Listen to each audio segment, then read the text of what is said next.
Hey guys, welcome to this edition of the Once Bitten podcast. Joining us today is Lyn Alden. Lyn, thank you so much for taking the time. Hey, thanks for having me. So Lauren and Caitlin are both here to ask you the first questions. Lauren, you going to go first? Yeah. So my question is, why did you buy Bitcoin? Yeah. So it sold off back in March of this year, which is actually pretty common during liquidity events. So basically, a lot of people needed dollars all at once. So they sold whatever they had to get dollars. And so we saw stocks go down, we saw precious metals go down, and we even saw Bitcoin go down. And some of those assets were in real risk, like a lot of stocks were risky, so people sold them. But even some things that are traditionally considered defensive, like gold, people were forced to sell. Maybe they had they had margin calls, meaning they owed someone money, and so they had to sell whatever they had. And Bitcoin also, it sold off very sharply. And I had been looking at it pretty closely for the past, a few months before then. And so I consider that a very good entry point. Basically, I think that, whenever there's going to be a lot of dollars created, a scarce asset like Bitcoin can do very well. And so I considered it basically like buying something on sale. Like if you want something at a store, and it used to be more expensive and you like it and you think it's actually going to get more valuable over time, but for then whatever reason, the store owner just decides, to put on sale for no good reason, that's a really good time to buy it. So I got pretty, interested back then when it sold off. What would you buy at a store if it went on sale? All of a sudden, what would you think you would want to go and buy straight away? Because it's nice and cheap. All the candy. Candy. The candy's already pretty cheap. But okay, Caitlin, do you want to add a question? Yeah. What made you interested in finance? So I started investing when I was really young, basically the age of both of you. And so that started out like saving and investing. And then it moved into stocks, and then it moved into other asset classes over time. So for whatever reason, from a very young age, I always considered it interesting. It might be because when I grew up, I was from a pretty poor household, and so money was always tight. And so the incentive to basically kind of fix that and to save money to build wealth over time, for whatever reason, I caught that bug from a pretty young age. And so it's always been with me, even before before I went to college, before I got into anything professional. It's always been kind of an inherent passion of mine. And the same question to Caitlin. If something went on sale in a store for very, very cheap, what would you want that product? I don't know. I want many things. AirPods, clothes. Yeah, I don't know. I think AirPods. AirPods. But do you think AirPods are going to go up in value over time? No. Right. And Lyn's shaking her head. And so would Jeff Booth be. What would Jeff say? He's given you 2 lessons on this so far. Okay. Well, do you girls have any more questions? I've got a question for you. Okay. Everything was cheap. Mm-hmm. Yeah, what would you buy if it was? Let me guess, Bitcoin. Bitcoin, correct. And I did back in March when Lyn was. Wait. But not including Bitcoin. Not including Bitcoin. Okay, MicroStrategy. What's that? Daddy, an object. An object. No, this is the point that Lyn's trying to make. It's got to be something that goes up in value over time. Okay, maybe an old classic car or something like that, which I loved and I could use and I think would go up in value over time. Let's do that then. Why didn't you just buy a Tesla? Like 6 feet. All right, can me and Lyn get on with this now? Yeah, okay. Bye. Bye. Thank you. Bye. Thanks for fielding those questions, Lyn. They're the ones people most fear. Well, they were good questions. Yeah, they were good questions. There is a little bit of prep before the interview, but once we get into it, there's no telling what's going to come out of the mouth, which is all part of the fun. Yeah. So yeah, again, thanks for taking the time to come on. Really appreciate it. Yeah, I'm totally happy to be here. Thank you. And it's weird. You said something there talking to the girls and giving them a little bit of your background that kind of resonated with me, because I had Peter Doyle on the show from Horizon Kinetics. And I asked him during the interview, is there anything in your life that you can plot way back when that's like a direct, you join the dots to finding Bitcoin or falling into the rabbit hole of finance or whatever else? And he said the same thing as you just said. He said that he grew up in a large family, not particularly wealthy, and that really started pushing him down the track of looking for ways to store value at a very young age. So would you mind like just fleshing that out a little bit for us? Like, where you grew up and what kind of circumstances and the kind of things that you were probably happening in your childhood that kind of primed you for who you've become and ultimately finding Bitcoin? Yeah, sure. So, I mean, I grew up in a couple different places, actually. I mean, Pennsylvania and Florida were some of the key areas, briefly in California. But basically, is a classic, like, it wasn't a large family. Instead, it was, a divorced family. So it was a small family, but it was fractured from a very early point. And so I kind of went back and forth between my parents. And then when I was living with my mother, we actually spent a few years homeless. And so we lived at homeless shelters. And so basically, it was just a really challenging time. And then when I moved back with my father, we were in a trailer park. And so that was a step up. And he had a comfortable income, but it was, it wasn't a very large income. And so, we had a pretty simple situation. And so by the time I had that stability from that previous experience of instability, that's when I started, saving. So for example, if I got like, birthday presents, a lot of it was in cash, I would just save the cash. I got into coin collecting and then eventually precious metals from a very young age. And then when I was a teenager, I moved into equities. And so it just kind of grew up from there, from mostly starting out as a store of wealth and then kind of moving into a growing wealth. Wow, that's amazing. Homeless, that's crazy. Yeah, that's going to have a deep impact on the way you think about things and how that shapes your thinking around building wealth. So how on earth you say you got into equities as a teenager? Did you have access to, how were you researching all of this? Because I think what we Bitcoiners have been fascinated by is your level of research, like the depth you go to, and your writing is brilliant, by the way. And I think your memeing is amazing. Your I think a few more memes from Lyn Alden is definitely what Bitcoin Twitter needs. So let's go down that rabbit hole. What do you think? How were you researching this in your teenage years? Well, yeah, to answer the first thing, I think the power of memeing comes from the fact that I don't meme very often. So what I meme, it's thought has been put into it. If you meme every day, it's hard to keep them all super high quality. But if you meme like a couple times a month, it's easier to keep the quality up. And so when I was a teenager, basically, I would watch. I started out watching financial news, basically, I'd watch the general news, but then when they got to the financial section, that was always my favorite part. So like, what is the Nikkei doing? Like when I was like 10, I could have told you roughly what the Nikkei level was. And I was just, I barely knew what it was, but I wanted it to go up.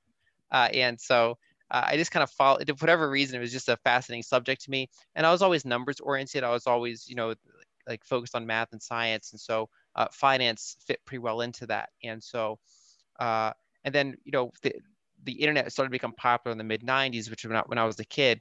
So I had access to the internet and would just kind of search around things. That could be things like, back then, like, the Motley Fool or, whatever the case may be, all the sources that were available in the late 90s and then the early 2000s.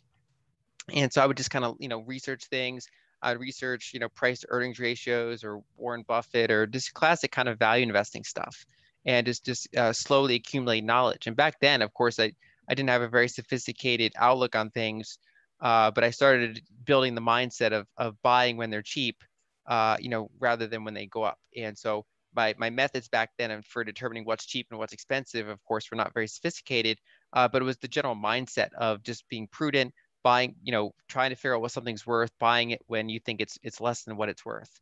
And in addition, when I collected coins, including precious metals, it was a very small collection, obviously, but what it kind of taught me was, like when I had, say, gold and silver were very cheap back then, right? So gold was something like $300 an ounce. It was way cheaper than it is today. And so I could have like these little kind of, small gold and silver coins.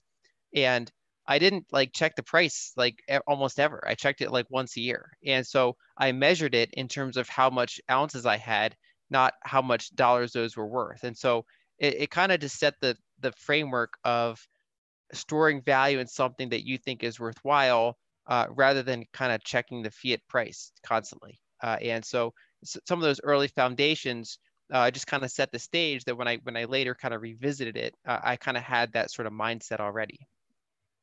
And now you're measuring in sats rather than ounces, I'm sure. But Yep.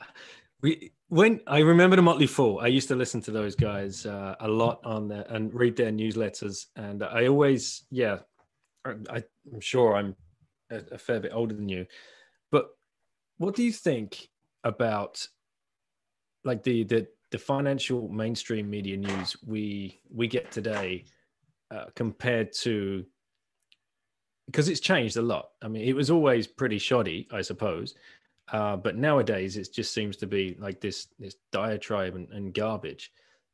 How do you feel about what you see in the mainstream media, and how do you kind of try to navigate to find, these waters to find the truth? Yeah, I think, it's hard for me to say how it's changed over time because, my own perspective changed over time, right? So like my 15-year-old version of assessing quality in news would be different than my version now. Now I think that the quality is quite low, obviously. And so, I don't really watch mainstream news. I might check mainstream websites just to get kind of updated, headlines or things like that, but not actual analysis. And so whereas analysis, it comes more down to finding experts, like people that you've kind of vetted, you've looked at their research, and so you care more about what they have to say, and more importantly, they show. The good ones generally show rather than just tell. And so I just generally found that going down to first principles, and then extending that to kind of having a network of analysts that I pay attention to is far more helpful than looking at any of the really kind of mainstream the big kind of financial news outlets. Would you mind sharing with us a few of those people? Because there's something I struggle with is, trying to step outside of the Bitcoin echo chamber. And generally when you do, you see such madness. Peter Schiff, for example, going crazy, Mark Cuban saying the most ridiculous things.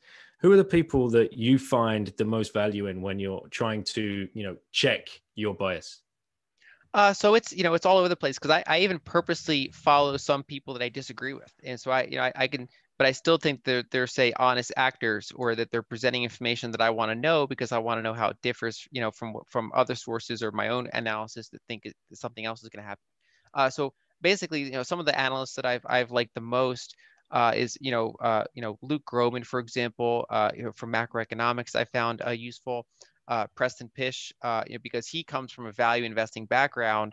And so a value investor talking about Bitcoin, was part of my journey into getting into Bitcoin more. And so by then, of course, I'd already analyzed it at a kind of a moderate level, but I hadn't really gone super deep yet. And so, he was one of my gateways into Bitcoin, kind of the next leg in, you could say. And so just sources like that, all these kind of different, I kind of view it like you want to find people that are experts that they kind of focus on certain things, and then you can outsource part of your research to them, and then when they do research on their specialty, you can then incorporate it back into your own model of how the world works. And so there are a variety of analysts like that out there that they all have kind of different talents or different areas that they're focusing on. And they kind of extend your own reach in terms of things that, because we can only incorporate so much data ourselves. And so those are just extensions of ourselves. Yeah, it's very cool. So how did you, before you started Lyn Alden Investment, what was between? What was the, obviously you must have left school, college, university, whatever you want to call it, and then found yourself somewhere before starting this, or was this straight to this? No, I've been working as an engineer for a long time, and so out of college, like I instead of going to college for finance, I went to college for engineering, and so I worked at a couple different places, and then I settled working on aircraft simulators, and so we would design and build aircraft simulators. And like I know you had Preston on, talking about him again. He flew helicopters, and I can appreciate the difficulty there because like we had a helicopter simulator, and we actually converted it from like we basically there was a helicopter that had like a kind of a hard landing, and it was fine, but it was no longer flight worthy, so they was basically sold. And we actually converted that into a simulator. So we took the front half of a helicopter, we cut off, the cockpit portion, and then wired all the controls into our computer system and put a visual system on it, and basically turned it into a simulator. So most simulators try to copy the real thing, whereas we took the real thing and kind of converted it into a simulator as an example. And I tried flying that thing, and it's super hard to fly. I can't imagine, like aircraft are far easier to fly than a helicopter. And so, but from there, I got a master's in engineering management. I focused more on the financial side, and then eventually came to, kind of run the finances of the facility rather than work as an individual engineer. And on the side, when I was in college and outside of college, I had a little blog at the time, and so I got experience with writing and everything. And it was in late 2016 that I founded Lyn Alden Investment Strategy to put that forward more professionally and to basically have kind of a professional grade research that people can read. And so there's public articles, there's a free newsletter, and then there's the low cost paid service that, my goal there is to basically take kind of institutional level research and just make it more accessible and more available to people. How did you feel when you got that first sell, that first customer that came in and said, I love your work, I would pay for this? It felt good, and I did it in phases. So first I sold little digital products. For example, I would sell PDFs and spreadsheets, and so I built that up over time, and then eventually I launched the research service. And by then it's kind of like, they like that thing about like overnight success is like, you work 10 years and then it's like you kind of put enough pieces together, and then it kind of is like an overnight success. It was sort of like that, where once I had enough pieces in line, it built up really quickly. But I would not have been able to do that 5 or 10 years ago because I had to build up the experience and the knowledge and just kind of, hone those skills enough to present something that's really compelling to people. So as it stands now, is it just purely the written work that people are paying for, or are you actively managing people's money as well? How does it work? Mine's pure research. So I provide, it's kind of two parts to it. One is I provide a macro overview, what's keeping people up to date on what's going on with markets based on, my own analysis and filtering. And then I also dive into individual investments. And so I'll do kind of an analysis on an individual stock that I think is good. I brought up Bitcoin back in April in that service, precious metal analysis. So we cover a bunch of different assets. And so, because most of the user base, I mean, they want a diversified portfolio. They're not people that want to go all in on any sort of one asset. And so it's basically how to take, because people kind of are coming from the world of like the 60-40 stock bond portfolio. And so they're kind of coming from this, just diversified model. And so my approach is kind of figuring, okay, how can we make that better? What kind of stocks can make the equity side better? What kind of bond replacements can we find? It's almost like the Yale model, right? So Yale, kind of pioneered that usage of a highly, a bunch of uncorrelated things, in one portfolio that are more than just say stocks and bonds. And so that's kind of the approach I take, is it having multiple totally uncorrelated things. Like, 1 week I might be analyzing, like the uranium shortage, for example, and why certain uranium stocks, likely have to go up over the next 5 years. Another, I might be looking at, say, a Japanese company. Another time I'll be looking at Bitcoin. And so that ability to kind of go everywhere is sort of our specialty. And why because you said you come from an engineering background, as did Preston, as did Michael Saylor, as did, Safe has a background in engineering as well. What is the crossover? From somebody that's never studied engineering, it seems to me that there is a lot of people from this background that are just getting pulled like a magnet into like Bitcoin? Well, one is the hybrid of it's tech and finance, right? So, if you come from a technology background, then you get into finance, this asset, which is a blend of, software and finance, it's the creator was aware of, software, but then also all the monetary principles, what makes money, solving problems associated with economics. And so there's that kind of natural tie-in point that I think is worthwhile. Because a lot of people, they don't trust something that's software. But if you come from an engineering background, given certain the way it's structured, if you look into how it's structured, you can then trust it more. It's one of those things where it people often say that it's kind of like the more you learn about it, the more interesting it gets. Most people don't kind of learn more about it and then get less bullish. And so I was first aware of Bitcoin back in 2010 or 2011, and it's one of those things like I understood, okay, it's encrypted, it's scarce. I didn't know how to price it. It's kind of like I thought it was neat. And like I had a friend that back then you could literally mine it on your computer. It was like if people knew what they had at the time, of course, you could become today like a multimillionaire.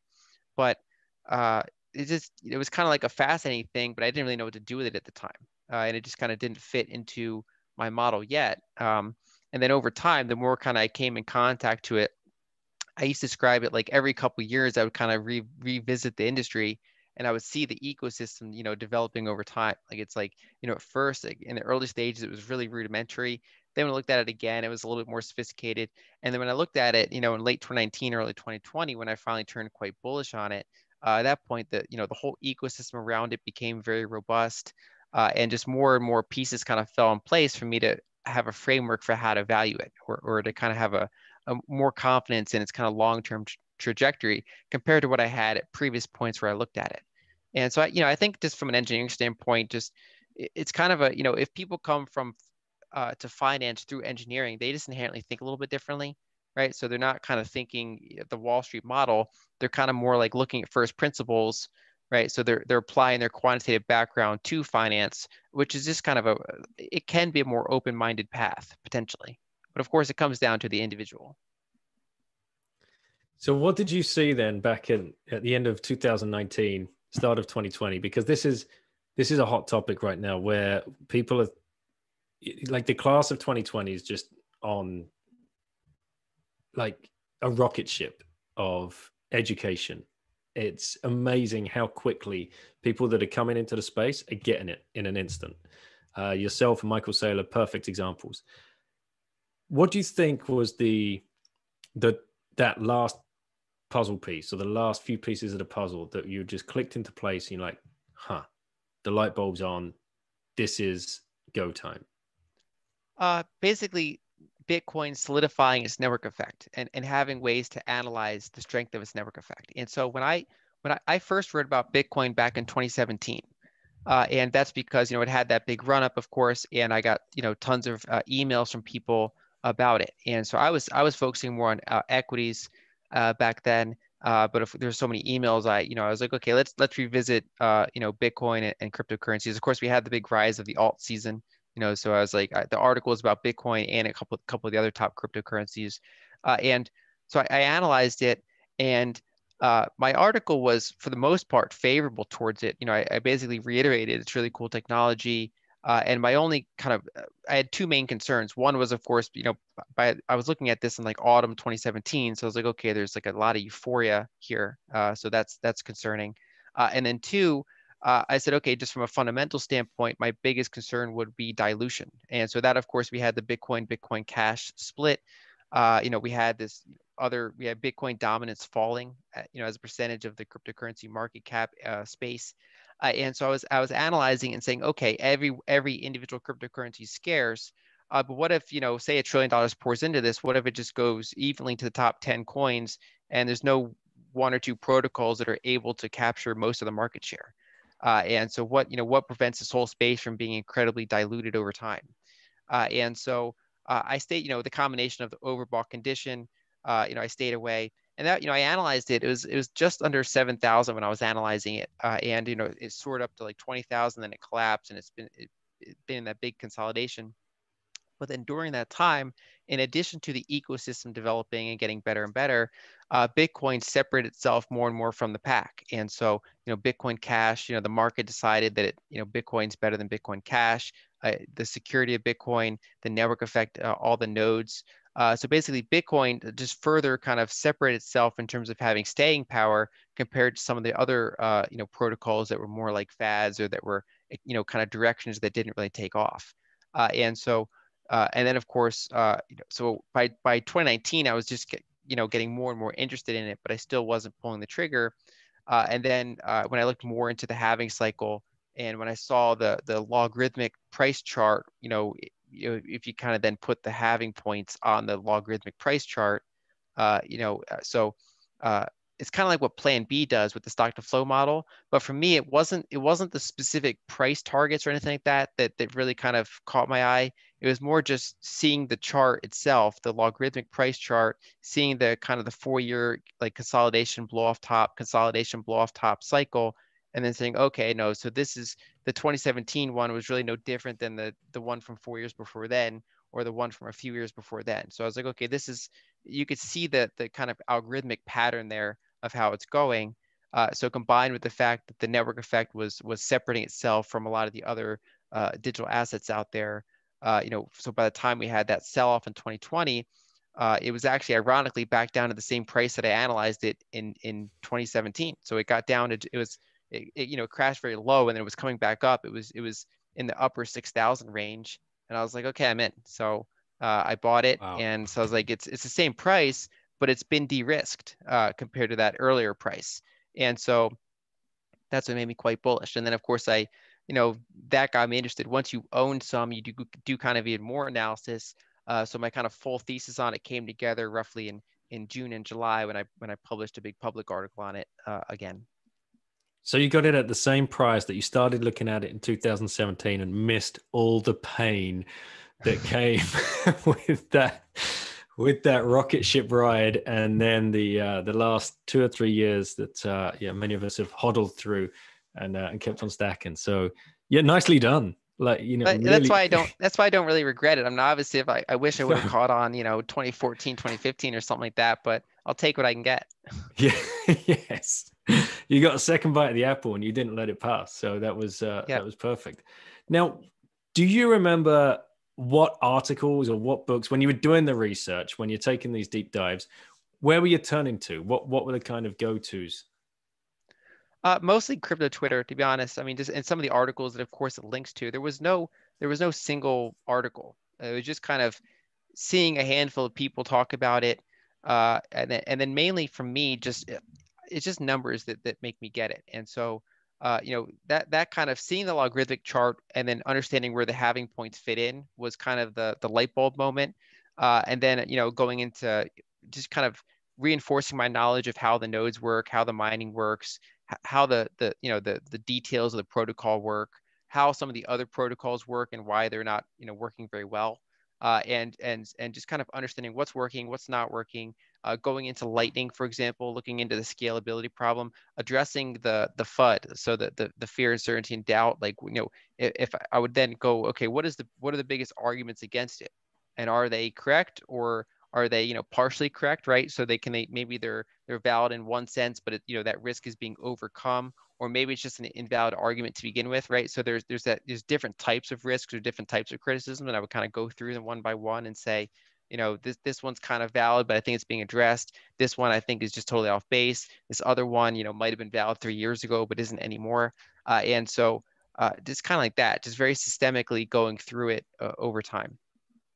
Let's do some FUD busting, because Sure. I doubt there's anyone out there that's got as deep into the weeds as you have when it comes to this. So which FUD have you managed to close down the quickest? Like, you hear that, you see that kind of headline, you read an article, you go do the Lyn Alden deep dive research. Does anything come to mind that you're like, no, that's whack? A couple things. I mean, just to back up for a second, I think there are a lot of people in the industry that can bust some of those way more than I could. I think one of my focuses is just on, there's like the hardcore Bitcoin community, And so my focus has kind of been taking some of that and filtering and kind of presenting it to a broad audience with my own analysis mixed in. And so, I think one of the easiest ones to bust is the bubble aspect. And so, it's easy to look at a linear price chart, see the crazy action that it did in 2017, and then say, okay, it was clearly a bubble.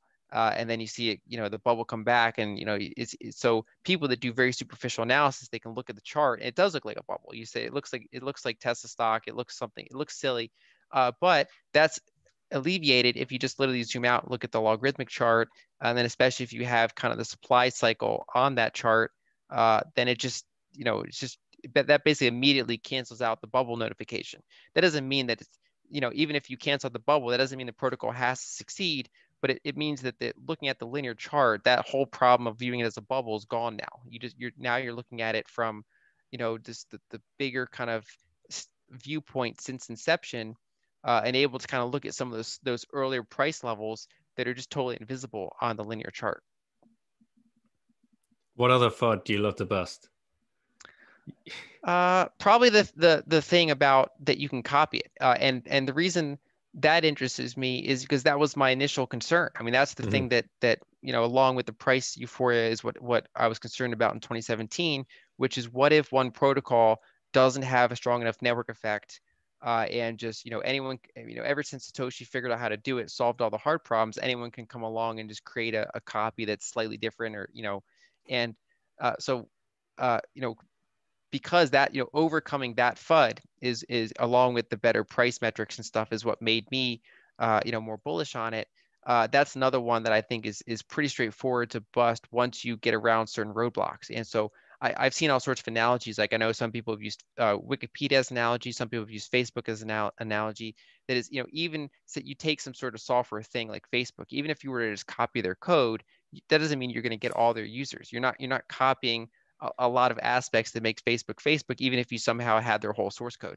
Same thing with Wikipedia. Like you can fit Wikipedia on a thumb drive, but just because you upload Wikipedia to the internet does not mean you're going to get 1 billion users, because you don't have the network effects that Wikipedia has, which is links from millions of websites pointing to it, and the community of people that are updating Wikipedia all the time, trying to get all those links to point to your thing, trying to get all of those users to come and keep editing your version is going to be almost impossible. And even if you got some traffic, you basically, you don't have the massive server space that Wikipedia has anyway.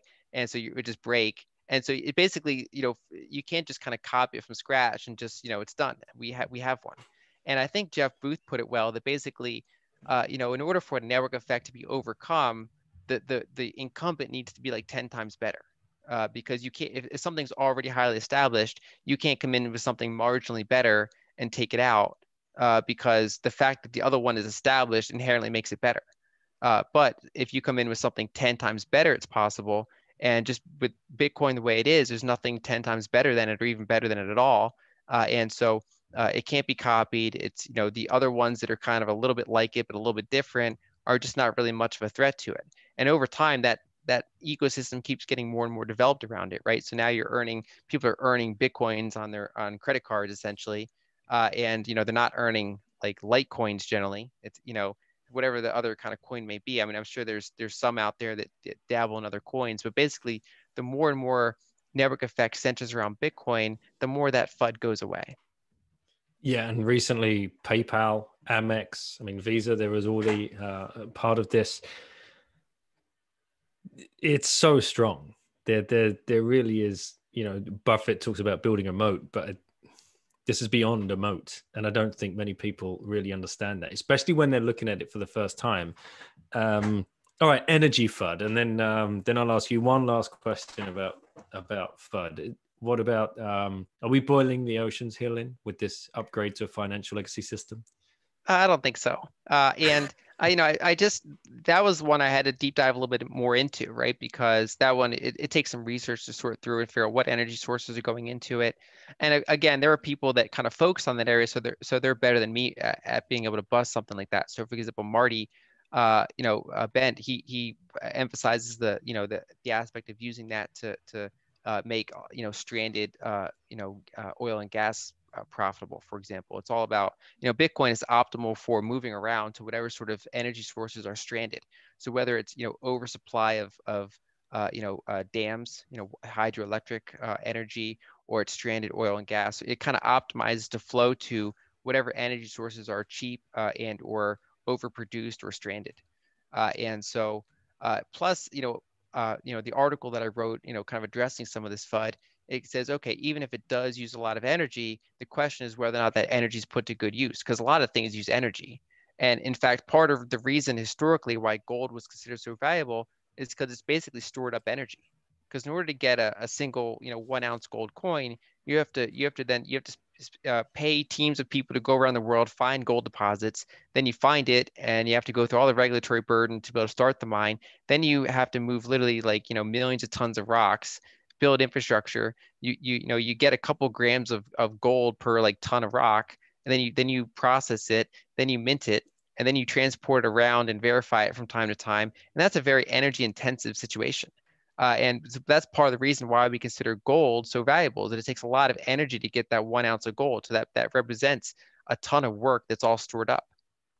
And so Bitcoin's kind of like that. So then you're saying, okay, even if Bitcoin optimizes for renewable energy, even though it optimizes for overbuilt energy, you can say, okay, it still takes a lot of energy, but so far the market is saying that energy is being put to good use. That people, potentially, addressable market cap of billions of people want to be able to access a way to store value. And so historically, they've used real estate to store value, gold to store value, equities to store value, and this basically gives them something that's in many ways more optimized for storing value over the long term, especially if it continues to grow into a more and more mature asset class. Perfectly put. And what red flags are you looking for? Is there anything when you've been doing this research that you're like, I got to keep a very, very close eye on this metric, and when that starts rolling over, that's when I need to start thinking about either trimming my position or going deeper into this one aspect? I think just monitoring the health of the network effect. And so, you generally want to see hashing rate go up over time. You want to see more and more interest in basically keeping it secure. You want to see, that the node network is healthy. You want to see that the number of people that are using Bitcoin in some way, the number of kind of unique addresses.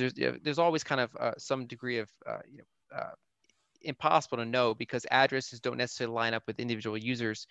They basically want to see, just different signs that the network effect is healthy. And then, early on, I think Bitcoin had some vulnerabilities to being, regulated or banned, just because when it was small, it would be more vulnerable, and it kind of a coordinated, kind of multi-country attack on it could have disrupted it. Now it's getting so big and so entrenched that even if a couple big actors were to try to clamp down on it, a lot of that capital and both human capital and literal capital can move somewhere else. But I think it's still worth keeping an eye on regulatory actions, especially as it pertains to self-custody or things like that. And so that's kind of what I'm monitoring, is just the overall health of the network. I also, one thing I point out is you don't really want to see a failed halving cycle. Like you don't want to see a halving cycle where the price doesn't get higher than the previous halving cycle. And so of course we already broke into new all-time highs in this cycle, so we already kind of cleared that FUD out for several years. But that's something I'd watch too. I would not want to really see a halving cycle that fails to reach previous all-time highs. And that leads us nicely into the debate of, are we going to reach escape velocity, or are we going to have another 60 to 80% retracement of price in the next, after this bull run is shaken out? So how do you feel about that? Well, first of all, with corporate money coming in now, treasuries coming in and putting Bitcoin on the balance sheet, and large hedge funds coming in and doing the same, taking a punt on this. Where do you think we are in that move right now? Personally, I feel we're nowhere near FOMO yet. I think we're at the point of, these are conviction buys from these large corporations and the hedge funds. We've not even touched FOMO. and we could still be 3 or 4 months away from it, Q2 maybe of next year, after an earnings report of Q1, and watching what these other companies and hedge funds have managed to achieve. How are you thinking about this run up? And then I want to talk to you about when we hit the top and perhaps the other side of that. So how are you kind of researching that and keeping an eye on what's going on? Yeah, so for me, it's about kind of defining my time frames. And so if you look at the 2017 bull run, there were multiple periods where it was overbought on, say, the weekly relative strength index, and then it would have like a 30% correction, and then it would go up from there. And so I would expect this bull run to be somewhat similar, where sometimes you have these overbought periods, then you get some correction. Now, so far it's lower volatility, and I think that makes sense because as the market cap gets bigger and bigger, as you have more institutional buyers, that should over time smooth out the volatility. And so I think it can follow the same general shape as 2017, even if you say it's maybe the volatility is compressed by a third or by half. And so back, for example, on November 22nd, I warned in my premium service, like, okay, we've gone pretty parabolic here. We're getting up near all-time highs. I wouldn't be surprised to see a correction or consolidation. But then I reiterated my view that I'm still bullish well into 2021. And so we got that Thanksgiving correction, that we had that kind of choppy few weeks where it's kind of just hanging out around 19,000. And then my view was, okay, once this breaks over 20,000, we clear that resistance level, and it has potentially a pretty good room to run. And so my overall view is that you're going to have these kind of near-term overbought levels where a correction is kind of healthy, and especially because Bitcoin was going against previous all-time highs. Of course, there's going to be a lot of kind of market noise around it. So this particular price level was somewhat newsworthy. But I think that can die down. I mean, if Bitcoin were to keep making, it hits 25,000, 26,000, that is going to be a lot less, newsworthy than when it broke over 20,000 and 19,000. And so I think we had kind of a little bit of local FOMO, but nothing kind of over the top. And I think over time, like corporations inherently move slower. And so same with funds, right? Especially the ones that aren't very nimble. And so they have to, a team has to make decision. Sometimes they have to make a filing to adjust, what they can invest in. Then they have to, pass it through their compliance department. Whatever the case may be, they have more steps than an individual buyer. And so I think that process still has plenty of room to play out over 2021. And I think you're right where, the quarterly reports are going to be a big thing because, if companies are not in yet or if funds are not in yet, but their competitors are, that's pretty challenging. And there's always, I mean, it's you actually want to see the FUD still happening, right? You still want to see these big mainstream voices saying, okay, Bitcoin's a bubble, because that, you don't want every single person suddenly agreeing that it's all good, because that's when you get your big correction. And so the fact that there are still people out there saying, okay, it's a bubble, it's way too overbought, it's going to crash like 27, whatever the case may be. I'm glad they're still out there because that's keeping a check on some of the FOMO, and it'll just kind of climb that wall of worry over time. That'd be my base case. And yeah, let's hope, Mark. Go Sorry, ahead. I was gonna say, and I think in terms of escape velocity, I guess my base case is that it's still, I think this cycle still kind of plays out kind of like the previous cycle, where there probably will be a blow off top and then some sort of correction. I kind of doubt it'd be as deep percentage wise as some of the previous ones, just because I think my base case over time would be that as the market cap gets bigger, as the dispersion of ownership gets wider, as the trend shifts more and more towards big pools of money being into it, I think that can smooth out the volatility. But my guess would be that the shape is somewhat similar. But honestly, I don't know. I think, once we, the further we get more information, right? So, whatever price we're at 6 months from now, and kind of who has bought and who has not, that gives us more information to work with about what's going to happen over the next 6 months. And so I don't have a strong, conviction about what's going to happen a year from now. Although if I were to, gun to my head, if I were to just kind of give a guess, I still think the general shape of the cycle probably will be like some of the previous ones. That's what we're here for. I wonder what crosses my mind is the hedge funds that are coming in. They're managing other people's money. right? That first of all, that yes, to your point, they can't move as quick, they can't be as nimble, because to a certain extent they've got to explain or convince their customer base, their investors, the reason that they're going to invest in this crazy, weird internet money, which a lot of their investors they're just not gonna be down for that to happen. Yeah. So let's say this does happen and they come in. I mean, we already know Paul Tudor Jones and a few other big players are in. How does it play out on like the top side of this? You know, at what point are investors screaming down the phone, sell me out of this, sell me out of this? Because we all think that, yeah, great, up 100%, I can manage that. Very few people can. When people are up 100% in something, the first thing they want to do is sell out. It's harder to hodl when you're up, I would say, than when you're down.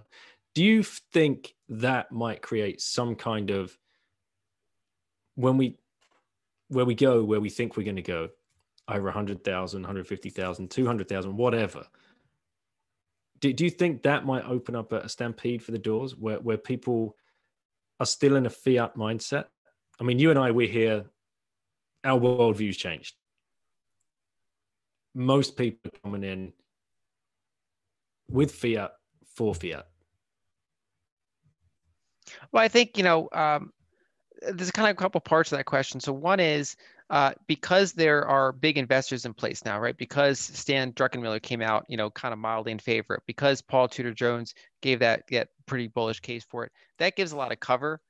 So all these other kind of hedge funds that are less famous, when they're investing in the magical internet money and trying to convince their clients as to why they can, it's kind of like if it's good enough for Druckenmiller, it's good enough for us, right? That's kind of it's easier to sell it once you have some of these big names that are in it.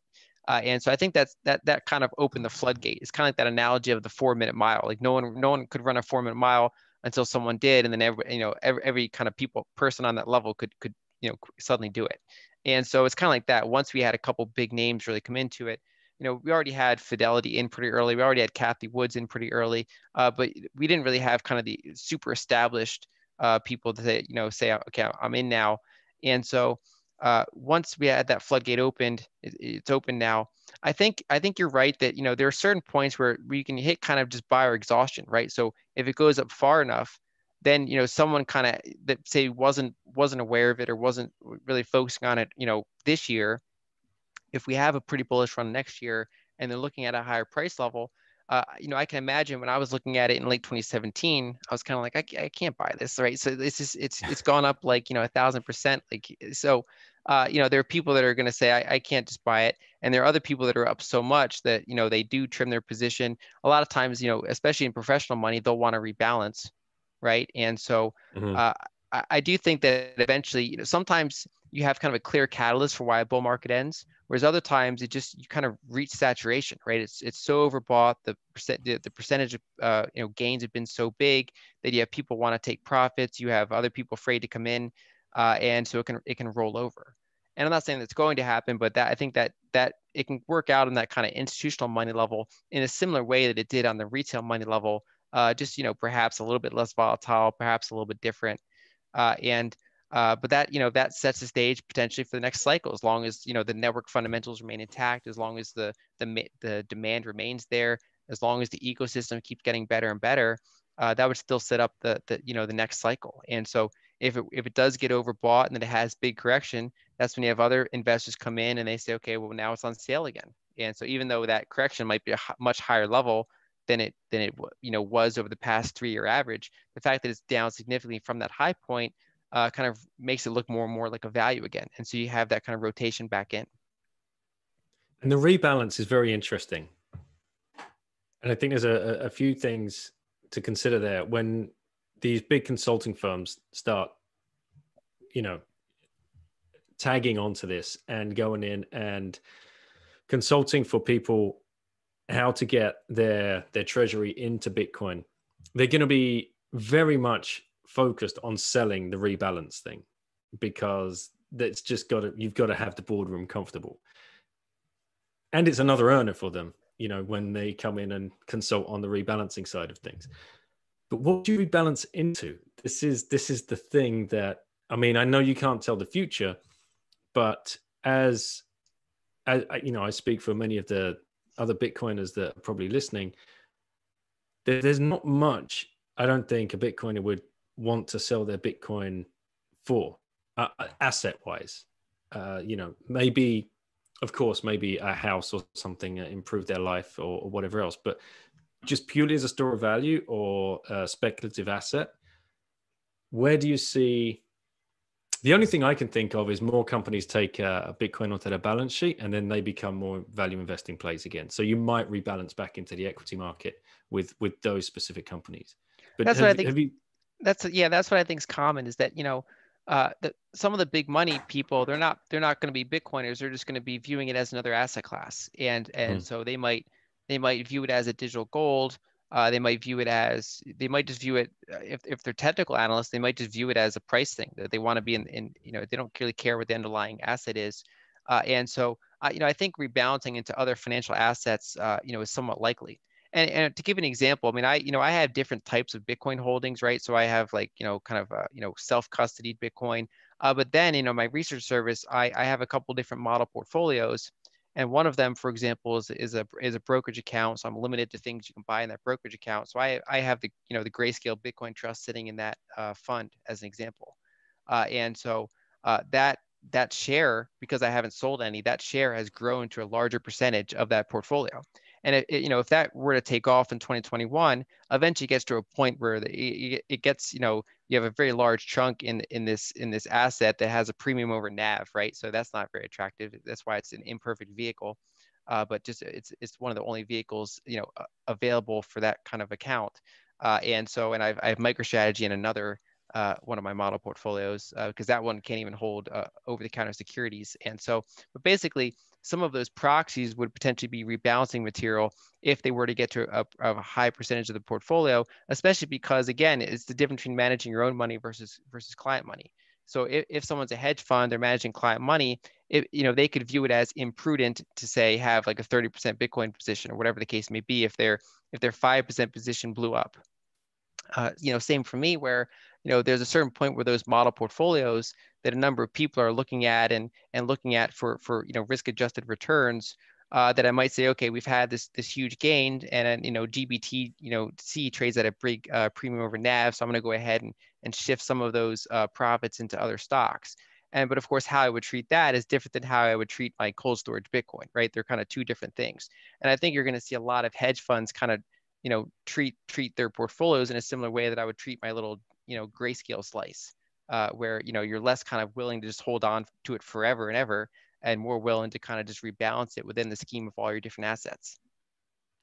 Can we touch on GBTC actually? Because I think this is something that's pretty fascinating. And you're using the acronym NAV, which is a net asset value. Is that correct? Yeah. Yeah. Right. Would you mind explaining to some of the listeners that might not be up to speed with what GBTC is, what that premium is, why it's even there, and what it represents? Yeah, so because there's no Bitcoin ETF, right? There's the Securities and Exchange Commission is not really allowed a Bitcoin ETF, and so we only have imperfect vehicles. Now, of course, the best way for most people to buy Bitcoin is just to buy it and then hold it, yourself. And if you're not technically savvy enough, you can keep it in other forms of custody.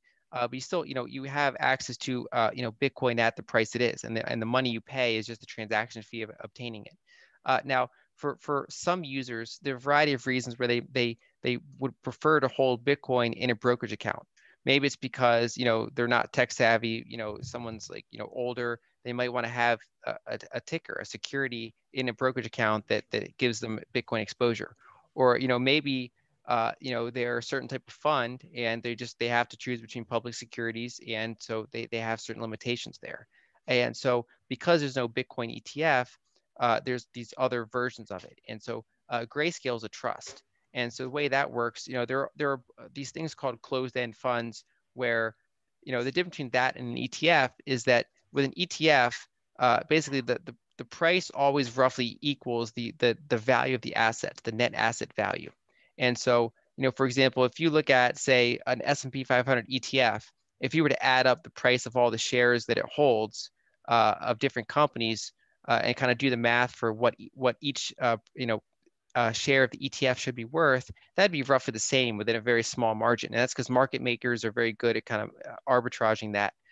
Whereas if you have a closed-end fund, they're not necessarily issuing new shares or at the same pace to make sure that their market price matches their net asset value. And so you can have a situation where the market price of that fund is very different than what you go through if you add up all the value of the assets in that fund. And that would be the net asset value. So for example, Grayscale, let's say they have $1 million worth of Bitcoin. That's, it's much larger than that, but let's keep the number simple. If they have $1 million of Bitcoin, that doesn't mean that the fund itself is going to trade for a market capitalization of $1 million. It'll trade for whatever the market wants those shares for. And so let's say it's trading at 1.3 million. That's it's trading at a 30% higher level than the amount of Bitcoin it holds. And so you're paying a premium to get that Bitcoin exposure. And then of course Grayscale also has percent fees.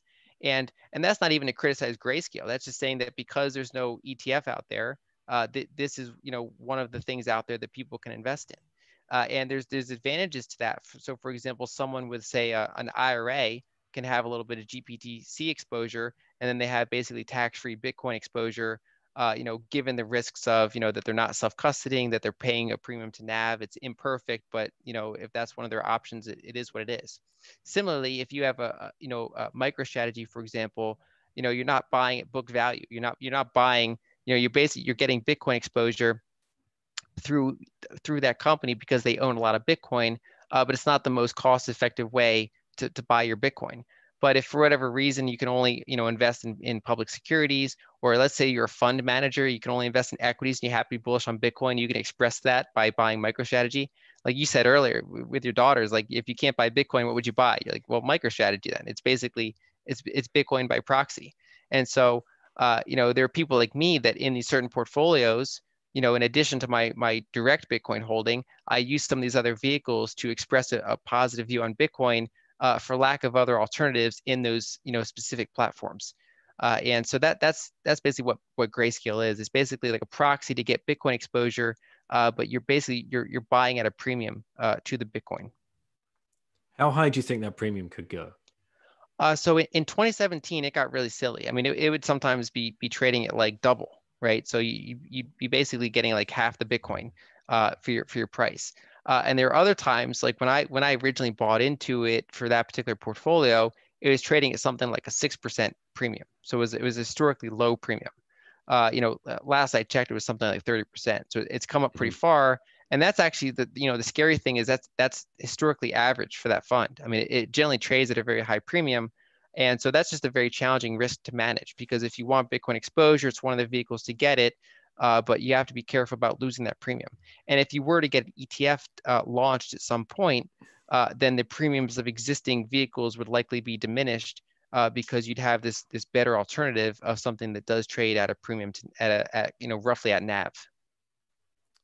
Yeah, that's an interesting one, because there's definitely a play that if you've been holding GBTC for a little while, watching that premium and watching the news very, very closely, even if there's another MicroStrategy play, right, that's going to start pulling more people towards that. Why would you pay the premium of 30, 40, 50%, whatever it might be, if you could pick up a company that has just moved its balance sheet to Bitcoin? Exactly. Yeah. And then Grayscale is how a lot of these funds, institutional money, are getting access to Bitcoin. Some of them are going around other methods. They're they're custodying with Fidelity, whatever the case may be. But there are many that are just holding GBTC. And the way that works is that they the way that the institutional money accesses it is different than the retail money, and so they can actually buy into it at NAV. Whereas the person just buying it on the market is paying a premium to NAV. But then over time, if they buy in at NAV, and then after a certain vesting period, they can then sell it. They can sell it at a premium to NAV, and especially if they're if they've had big gains and it's a bigger chunk of their portfolio than they originally wanted, that's when you could see some of that rebalancing pressure. They can if the NAV gets too high, if it's like 40% premium, or if it's like 50% premium to NAV, some of them might want to trim it. And so, just within the whole scheme of this thing, I can eventually see that this bull run eventually just kind of gets exhausted in the cycle. And is there a play here for, I strongly suggest everybody just DCA their way into this and just take the pressure off it. But for those people that are perhaps more interested in trying to leverage, obviously there's Deribit out there you can do, the options trading and stuff. But if you catch this premium correctly in GBTC, this is possibly a good way to build your self-custody stack. If you're holding GBTC and the premium blows out to 60, 70, 80%, you can trim a little off there and then just self-custody in the market or whatever exchange you use. No, yeah, it's definitely, there's always been an arbitrage there. So if you buy it when the premium is low and and sell when the premium is higher, that's that can be a good way to trade around it. But of course, the percentage of people that should be trading is pretty low.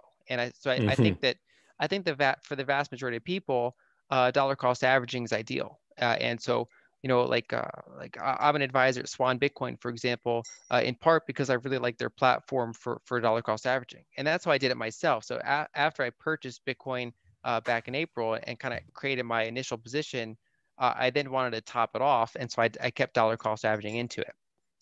And so, other than the model portfolios that have a little bit of those public securities in them, my primary position is just long-term cold storage. And then I had Friar Haas on the show. He talked about dollar cost averaging. It was an amazing episode. Really loved it. But he was talking about dollar cost selling, which is a pretty brave thing to talk about on a Bitcoin podcast. the dreaded sell word. But he was very pragmatic about it. He's like, look, at some stage, he himself is trying to escape his fiat job. That's exactly what he wants to do. So then he can start working on and building something within the Bitcoin space. And he brought up this idea of dollar cost selling.